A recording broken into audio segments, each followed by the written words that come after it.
ഗുരുവായൂർ ക്ഷേത്രത്തിലെ പുതിയ മേൽശാന്തിയായി പാലക്കാട് ചെർപ്പളശ്ശേരി തെക്കുംപറമ്പത്ത് മനശ്രീ നിലയത്തിൽ നാരായണൻ നമ്പൂതിരിയെ നറുക്കെടുപ്പിലൂടെ തെരഞ്ഞെടുത്തു. 20-ലധികം തവണ അപേക്ഷിച്ചിട്ടുണ്ടെങ്കിലും ഇതാദ്യമായിട്ടാണ് അദ്ദേഹം ഗുരുവായൂരിലെ മേൽശാന്തിയാകുന്നത്.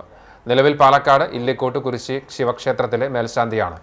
ഏപ്രിൽ 1 മുതൽ 6 മാസത്തേക്കുള്ള 49 അപേക്ഷകരിൽ നിന്ന് കൂടിക്കാഴ്ചയിൽ യോഗ്യത നേടിയ 35 പേരുടെ പേരുകൾ എഴുതി വെള്ളിക്കുടത്തിലിട്ടതിൽ നിന്ന് നിലവിലെ മേൽശാന്തി മൂർത്തിയടത്ത് മന സുധാകരൻ നമ്പൂതിരിയാണ് നറുക്കെടുത്തത്. ഉച്ചപൂജ കഴിഞ്ഞ് നട തുറന്ന ശേഷമായിരുന്നു നറുക്കെടുപ്പ്. തന്ത്രി ചേന്നാസ് ദിനേശൻ നമ്പൂതിരിപ്പാട്, തന്ത്രി കൃഷ്ണൻ നമ്പൂതിരിപ്പാട്, ദേവസ്വം ചെയർമാൻ AV ഗോപിനാഥൻ, ഭരണസമിതി അംഗങ്ങളായ Mallissery Parameswaran Namboothiripad, C Manoj, KS Balagopal, administrator OB Arunkumar എന്നിവരുടെ സാന്നിധ്യത്തിലായിരുന്നു നറുക്കെടുപ്പ്.